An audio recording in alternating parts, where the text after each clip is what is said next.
ಇನ್ನು ರಾಜ್ಯಾದ್ಯಂತ ಜನಿವಾರ ಜಟಾಪಟಿ ಹಲ್ಚಲ್ ಎಬ್ಬಿಸಿದೆ. ಬೀದರ್ ವಿದ್ಯಾರ್ಥಿಗೆ ಬಹುತೇಕ ಸಿಇಟಿ ಮರುಪರೀಕ್ಷೆ ಸಾಧ್ಯತೆ ಇದೆ.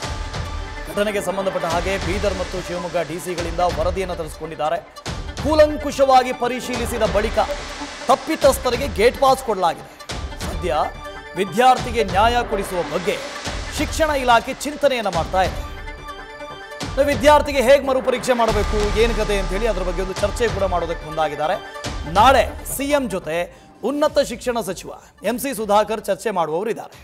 ಘಟನೆಗೆ ಸಂಬಂಧಪಟ್ಟ ಹಾಗೆ ವಿದ್ಯಾರ್ಥಿ ವರ್ಷನ್ ಸಚಿವರಿಂದ ಸಿಎಂಗೆ ಮನವರಿಕೆ ಮಾಡಿಕೊಡಲಾಗುತ್ತೆ.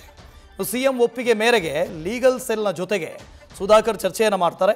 ಕಾನೂನು ತೊಡಕುಗಳು ಏನೆಲ್ಲ ಎದುರಾಗಬಹುದು, ಇದಕ್ಕೆ ಪರ್ಯಾಯ ವ್ಯವಸ್ಥೆ ಏನು ಮಾಡಬೇಕು, ಇದರ ಬಗ್ಗೆಯೂ ಕೂಡ ಚರ್ಚೆ ಆಗುವಂಥ ಸಾಧ್ಯತೆ ಇದೆ. ಇನ್ನು ಸಿಎಂ ಸೂಚನೆ ಕೊಟ್ಟರೆ ವಿದ್ಯಾರ್ಥಿಗೆ ಬಹುತೇಕ ಮರುಪರೀಕ್ಷೆ ಫಿಕ್ಸ್. ಮರುಪರೀಕ್ಷೆ ಮಾಡಿಸಲೇಬೇಕು.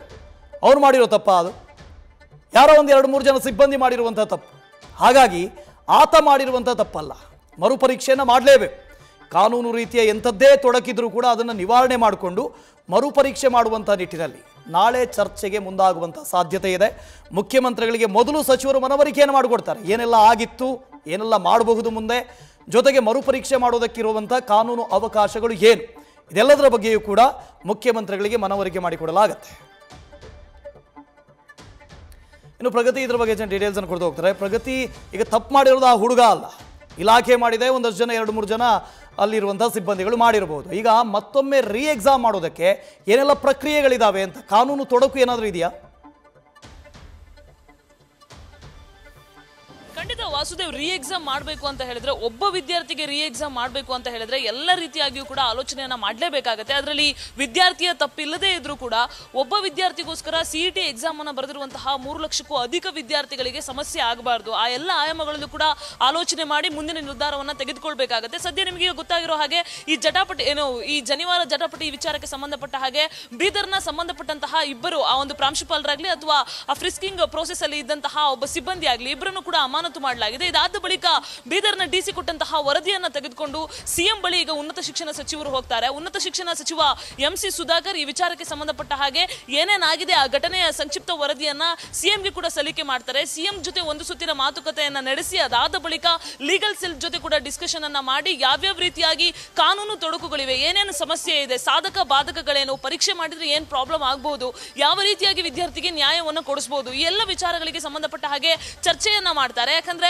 ಒಬ್ಬ ವಿದ್ಯಾರ್ಥಿಗೆ ಎಕ್ಸಾಮ್ ನಡೆಸಬೇಕು ಅಂತ ಅಂದ್ರೂ ಕೂಡ ಈ ಹಿಂದೆ 15, 16, 17ನೇ ತಾರೀಕು CET ಎಕ್ಸಾಮ್ ಹೇಗಾಯ್ತು ಅದೇ ಪ್ರಕ್ರಿಯೆಯಲ್ಲಿ ಎಕ್ಸಾಮ್ ಅನ್ನ ನಡೆಸಬೇಕು. ಅಂದ್ರೆ ವೆಬ್ಕಾಸ್ಟಿಂಗ್ ಇರಬೇಕು, ಆನ್ಲೈನ್ ಸ್ಟ್ರೀಮಿಂಗ್ ವ್ಯವಸ್ಥೆ ಇರಬೇಕು, ಅದ್ರ ಜೊತೆಗೆ ಆ CCTV ಕ್ಯಾಮೆರಾಗಳನ್ನ ಅಳವಡಿಕೆ ಮಾಡಬೇಕು.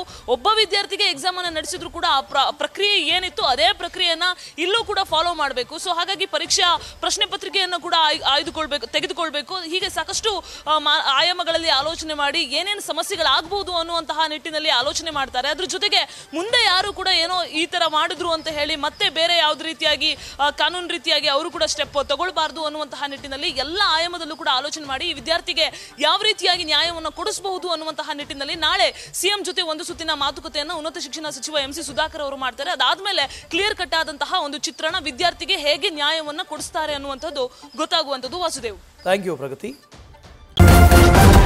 ನ್ಯೂಸ್ ಫಸ್ಟ್, ನಿರ್ಭೀತಿಯಿಂದ ನಿಮ್ಮ ಪರವಾಗಿ.